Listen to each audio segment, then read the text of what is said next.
오늘 본문을 통해서 승리는 하나님이 주신다 하는 제목으로 말씀의 은혜를 같이 나누겠습니다. 어떤 예술가가 있었는데요. 그는 늘 버려진 나무 조각을 주워다가 아름다운 조각품을 만들고는 했습니다. 사람들은 말했습니다. 아니, 이런 쓸모없는 걸로 뭘 하시려고요? 그렇게 말하면 예술가는 웃으면서 말했습니다. 쓸모없다고요? 제 손에 들어오면 달라집니다. 그리고 정말로 그 손을 거친 나무 조각들은 전시회에 나가서 상을 받기도 하고 박물관에 또 미술관에 걸리기도 했습니다. 여러분, 우리는 종종 자신의 상황이나 또 공동체의 현실을 보면서 이건 끝났다, 다시는 회복될 수 없겠다, 이런 말들을 또 이런 생각들을 하고는 합니다. 그러나 아무리 초라해 보여도, 다 끝난 것처럼 보여도 하나님의 손에 붙잡히면 모든 것이 살아나고 새로워집니다. 하나님은 망해 보이는 것도 새롭게 만드시는 그런 하나님이세요. 오늘 본문은 그런 하나님의 손에 붙들린 사람 다윗의 이야기입니다. 그리고 이 이야기를 읽은 1차 독자들은 누구냐면 이스라엘 모든 나라가 다 망하고 남유다가 바벨론 포로에 끌려갔다가 70년 만에 포로에서 돌아온 그 유다 백성들이 1차 독자입니다. 마치 버려진 것 같았던 그 자신들의 민족도 다시 회복할 수 있음을 그들은 이 본문을 읽으면서, 역대기서를 읽으면서 또 믿음을 갖게 되고 소망을 갖게 되고 감격했을 것입니다. 오늘 이 믿음이 저와 여러분들에게 또 부어지기를 또 바라고 축복합니다. 오늘 본문을 보면 하나님께서 다윗 언약을 주신 이후에 이 다윗이 여러 민족들과의 전쟁을 할 때마다 하나님께서 연속적인 승리를 거두게 하시는 그런 내용들이 나옵니다. 여기에 보면 블레셋, 모압, 또 소바왕 하다데셀, 또 다메섹, 아람, 이런 주변 국가들과의 전쟁에서 다윗이 모두 승리하는 내용이 나옵니다. 과연 하나님께서 약속하신 대로 어디로 가든지 하나님께서 다윗이 이기게 하시고 그 승리를 하나님께서 주셨는데, 그렇다라고 해서 이 상대들이 만만한 사람들이 아닙니다. 만만한 민족들이 아니에요. 이 블레셋, 이스라엘의 가장 오랜 적대 민족 중 하나이지요. 골리앗 같은 이런 거인 병사들을 보유하고 있고 또 사울 시대부터 이스라엘을 끊임없이 공격했습니다.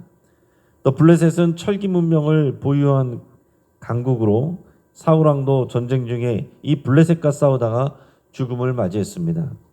그런데 오늘 본문에서 다윗은 이 블레셋을 무찔릅니다. 또 모압이 나오죠. 이스라엘을 광야에서 유혹했던 그런 민족입니다. 민수기 25장에서 모압 여인들과의 음행으로 인해 이스라엘은 24,000명이 죽는 하나님의 심판을 받습니다. 하나님을 거역하고 하나님의 백성을 유혹했던 그런 민족, 그 모압이 오늘 본문에서 다윗에게 항복하고 조공을 바치는 내용이 나와요. 소바왕 하다데셀이 나오는데 이 왕은 유브라데 강까지 세력을 확장하려는 야망을 가졌던 제국주의적인 지도자였습니다. 근데 병거 1000대, 기병 7000명, 보병 2만 명이라는 수치를 통해서 그의 세력이 얼마나 막강했는지 알 수 있는데, 하나님께서는 그런 야망을 꺾고 그 전리품까지 거둬다가 하나님께 바치는 그런 내용들이 나옵니다. 또 그를 도왔던 다메섹 아람이 나오는데, 아람 이 나라는 이후에 북이스라엘과 수차례 전쟁을 벌이는 집요한 적대 세력이었습니다. 아합 왕 시대에는 북이스라엘을 거의 무너뜨릴 뻔했던 강력한 왕국이에요. 그 아람이 다윗 앞에서 22,000명의 군사를 잃고 항복을 합니다. 이처럼 각 나라들은 다 한때 이스라엘을 짓밟고 또 조롱하고 멸망 직전까지 몰고 가는 그런 강대한 민족들입니다. 그러나 그 모든 적들이 하나님이 함께 하시는 다윗 앞에서 무너졌습니다. 그러면서 오늘 본문에서 반복되는 중요한 구절이 있는데요. 오늘 말씀의 6절 말씀을 우리 같이 읽도록 하겠습니다. 18장 6절 말씀을 같이 읽겠습니다. 다윗이 다메섹 아람에 수비대를 두매 아람 사람이 다윗의 종이 되어 조공을 바치니라. 다윗이 어디로 가든지 여호와께서 이기게 하시니라. 아멘. 우리 13절 말씀도 함께 읽겠습니다. 다윗이 에돔에 수비대를 두매 에돔 사람이 다 다윗의 종이 되니라. 다윗이 어디로 가든지 여호와께서 이기게 하셨더라. 아멘. 자, 우리 11절 말씀도 같이 읽겠습니다. 다윗 왕이 그것도 여호와께 드리되 에돔과 모압과 암몬 자손과 블레셋 사람들과 아말렉 등 모든 이방 민족에게서 빼앗아온 은금과 함께하여 드리니라. 아멘.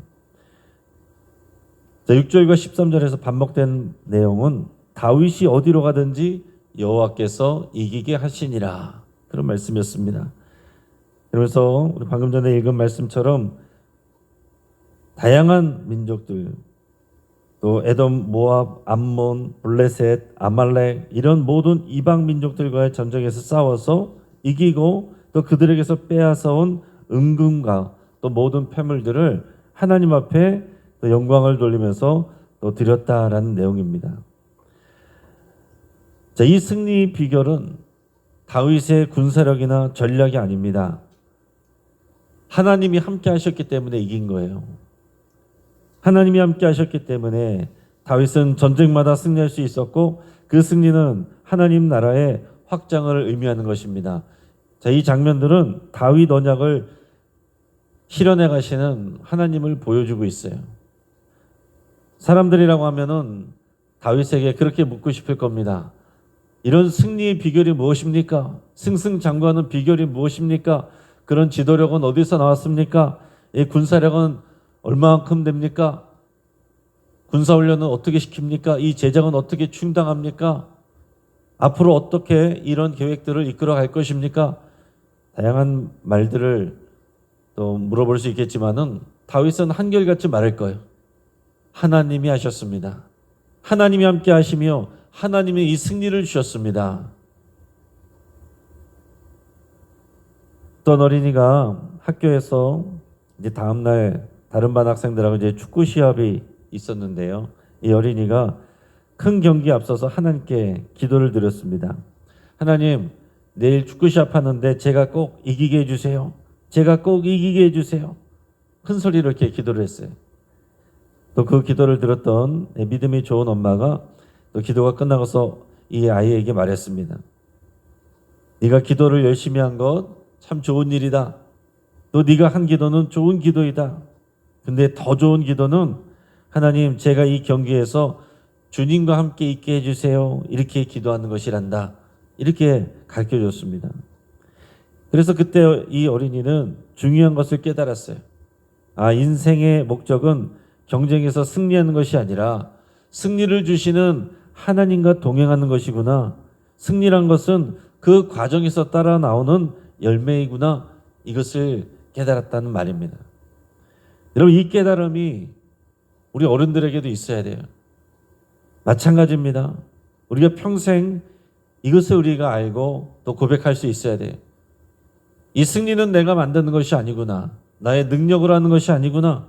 나의 조건으로 하는 것이 아니구나. 그래서 내가 지금 내 조건이 얼만큼이고 상대가 누구이고 이거보다 더 중요한 것은 하나님이 나와 함께 하신다는 사실이구나. 여러분, 이것이 우리 안에 늘 고백이 되어야 되고 또 점검해야 될 그런 상황입니다. 다윗이 그랬습니다. 다윗은 범사에 하나님께 순종하면서 또 기도하면서 주변 나라들과 전쟁에 임했습니다. 그리고 그 결과 하나님이 이기게 하셨어요. 우리는 승리를 위해서 하나님께 기도하고 있습니까?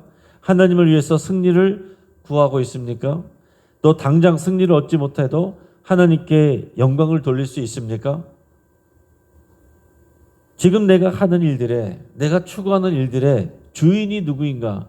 그것을 우리는 항상 물어봐야 됩니다. 주인이 하나님이 아니시면 우리는 수시로 넘어지고 시험에 들고 다른 사람들에게 상처를 줄 수 있어요. 그러나 하나님이 주인이시면 우리가 넘어져도 잘 되어도 하나님께 영광을 돌릴 수가 있는 겁니다. 자, 이 역대상 말씀은 말씀드린 것처럼 바벨론 포로 이후에 쓰여졌습니다. 학사 에스라에 의해서 쓰여진 걸로 이렇게 추정이 되는데 자, 이 본문을 읽은 1차 독자들은 과연 어떤 마음이었는가? 그것을 우리가 생각을 하면서 이 말씀을 읽어야 돼요. 자, 바벨론의 포로로 갔다가 70년 만에 하나님의 약속을 따라서 돌아온 사람들이, 그 사람들의 마음에는 감격이 있습니다. 근데 지금 예루살렘으로 돌아와서 자기의 고향으로 돌아왔는데 그 상황은 굉장히 열악해요. 지금 나라가 없어졌습니다. 자신들은 이제 작고 연약한 민족에 불과합니다. 그런데 지금 이 역사서를 읽으면서 과거에 하나님께서 다윗을 통해 우리나라를, 우리 민족을, 이스라엘을 이렇게 높이셨구나, 이것을 확인하고 기억을 하면서 승리를 주시는 하나님이 함께 하시면 우리도 다시 새로워질 수 있고 회복할 수 있다, 이런 소망을 가졌을 거란 거죠. 바벨론 포로에서 돌아온 유대인들이 닥친 현실은 그러나 그렇지 않았습니다. 성전도 무너져 있고 예루살렘은 폐허가 되어 있습니다. 모든 것을 새롭게 시작해야 됩니다. 바닥에서부터 모든 것을 새롭게 출발해야 됩니다. 하지만 그들은 다시 꿈꿀 수 있었습니다. 여전히 하나님과의 언약이 끝나지 않았다는 것을 알게 되었고, 하나님의 나라는 현재 진행형이고 다윗과 함께 하셨던 하나님이 자신들과 동행하고 있다는 사실을 이 본문을 통해 확인했기 때문에 그렇습니다. 하나님은 여전히 이기게 하시는 분이고 여전히 우리와 함께 하시는 분이라는 그 믿음이 생겼다라는 얘기예요. 오늘 이 말씀을 읽으면서 그냥 다윗의 이야기로 끝나면 안 되는 것이고, 이 다윗의 이야기가 또 바벨론에서 포로로 돌아왔던, 또 실망 가운데, 현실의 어려운 가운데 있었으나 다시 소망을 가질 수 있었던 그 유다 백성들에게 또 역사하신 하나님이시고, 오늘 저와 여러분들에게 일하고 계시는, 또 우리를 붙들어 주시고 동행하시는 동일한 하나님의 이야기입니다. 자, 이 본문과 역사를 통해서 하나님이 오늘 우리에게 주시는 위로가 뭐겠습니까? 하나님께서는 여전히 우리를 위해서 싸운다 하는 사실이에요. 동일한 하나님이십니다. 그래서 우리가 어떻게 확신할 수 있습니까? 우리는요, 예수님을 믿는 믿음을 통해서 하나님과의 새 언약 관계에 들어있는 사람이에요. 그러니까 여러분, 그것을 항상 기억하셔야 돼요. 내가 신앙생활을 지금 얼마나 잘하고 있느냐, 기도를 내가 얼만큼 했느냐, 그것 때문에 하나님께서 움직이시는 게 아니라 하나님과의 그 언약 관계 때문에 움직이시는 겁니다. 나의 자격은 별로 없어요. 내가 한 공로가 별로 없어요. 그러나 우리가 담대하게 하나님 앞에 나갈 수 있는 것은 예수 그리스도 그 이름 때문이, 예수 그리스도 이름 안에서 우리가 하나님 앞에 나갈 때 하나님은 우리와 언약 관계에 있는 분이시고, 다윗 언약, 아브라함 언약, 모세 언약, 그 모든 언약이 예수 그리스도 이름 안에서 우리에게 적용되는 것입니다. 그러니까 다윗에게 역사하시는 이 하나님은 동일하게 예수 그리스도 안에 있는 저와 여러분들에게 일하고 계신다는 사실이에요. 그러니까 우리가 언약 관계에 있다는 것은 우리가 하나님의 편이고 하나님이 우리 편이라는 사실입니다. 우리가 하나님의 편이면 하나님은 당신의 언약 백성인 우리의 편이 되어 주시는 겁니다. 그래서 우리는 어떤 상황에서도 용기를 낼 수 있고 소망을 가질 수 있어요. 오늘 이 말씀을 읽었던 1차 독자들이 모든 것이 폐허가 돼서 처음부터 다시 시작해야 되는 그런 상황 속에 있었던 포로기한 유다 백성들이었던 것을 여러분 기억할 수 있길 바랍니다. 지금 우리가 아무리 힘들고 어려워도 다 잃어버린 것 같아도 바벨론 포로에서 돌아왔던 유다 백성들의 상황은 더 심했습니다. 그러나 이 말씀을 읽으면서 다시 소망을 갖는 거예요. 우리는요, 지금도 삶의 여러 전쟁을 치르고 있습니다. 관계의 전쟁, 또 경제적인 압박, 영적인 갈등, 죄의 유혹과의 싸움, 다양한 영적인 전쟁을 수행하고 있습니다. 때로는 우리가 너무 작고 무능해 보일 수 있어요. 그러나 하나님이 함께 하시면 승리는 우리의 것이 되는 겁니다. 혹시 현실에서 우리가 실패할지라도 하나님이 함께 하시면 괜찮습니다. 여전히 우리는 승리자인 거예요. 그리스도께서 십자가에서 궁극적인 전쟁을 이미 이겨 놓으셨습니다. 그렇기 때문에 그리스도 예수 안에 머물러 있으면 우리는 승리의 약속을 받은 하나님의 백성이 되는 것입니다. 또한 오늘 본문은 우리에게 영적인 도전을 줍니다. 우리가 생각을 해보시기 바랍니다. 과연 나는 누구와 함께 싸우고 있는가?